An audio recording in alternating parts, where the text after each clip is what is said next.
Hi everyone, welcome to practice problem Receivable-08. This one is all about financial statement analysis around your receivables. Let's take a look.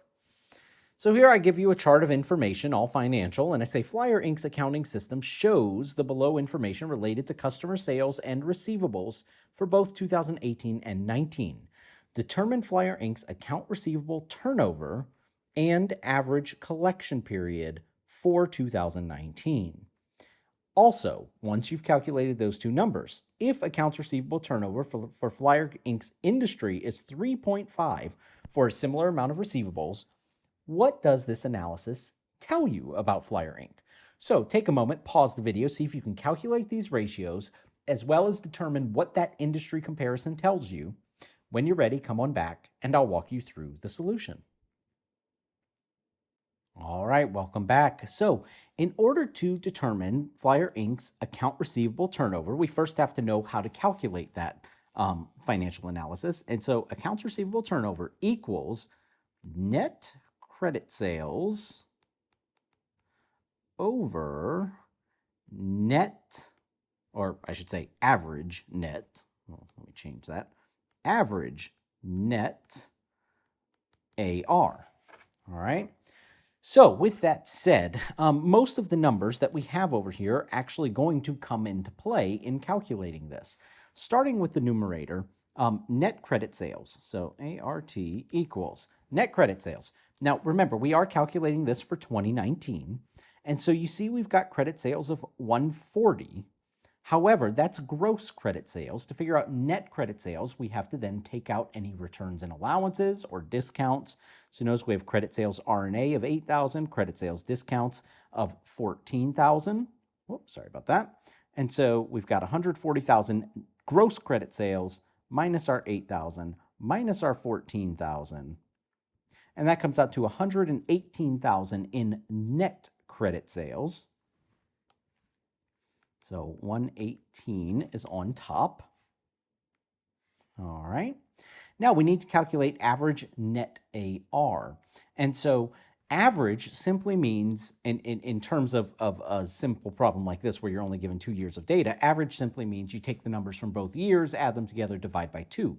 However, we are looking for net AR, not gross AR. So notice we were given accounts receivable.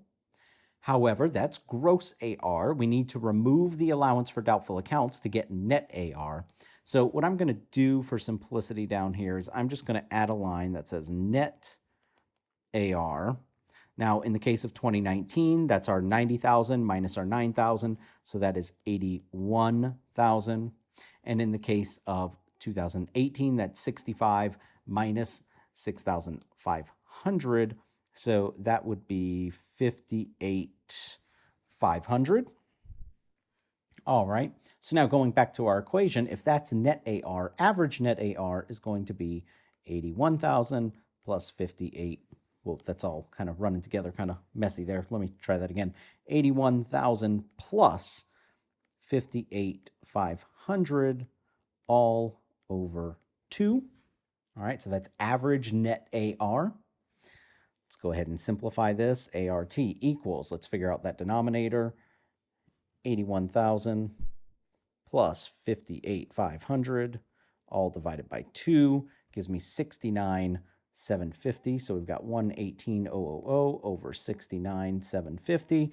We can go ahead and finish our math now. 118 divided by 69,750 comes out to an ART of 1.69. Now, what does this tell us about the company just straight up, that number? Well, it essentially says that of the amount of receivables that the company typically has on hand, we tend to collect that amount of receivables just over 1.5 times during the year. That doesn't sound real great, right? Now, accounts receivable turnover is directly related to the other thing we're being asked for, average collection period. Average collection period is how long does it take us to do it in terms of days.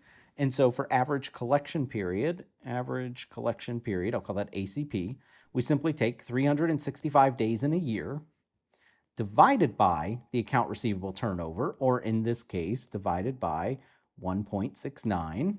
And that is going to work out to, looks like 200, and we'll round that up to 16 days. So what the what the average collection period is telling us is that it takes us 216 days to essentially collect the full balance of our receivables that we have on hand. Again, objectively speaking, that doesn't sound very good, but that brings us now to the third part of the problem. The third problem said if accounts receivable turnover for the industry is 3.5, what does this analysis tell you about Flyer Inc?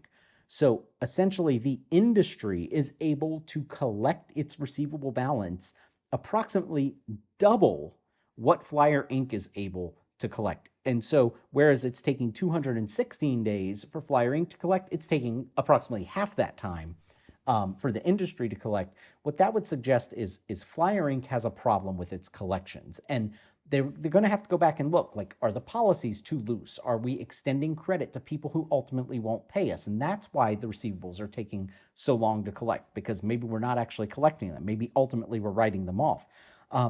Do we have too long of a payment window? And so we're not encouraging customers to pay quick enough, right? There's a variety of things that Flyer Inc could look at to resolve this, but comparatively speaking, Flyer Inc is doing a worse job at managing its receivables than the rest of the industry based on these figures.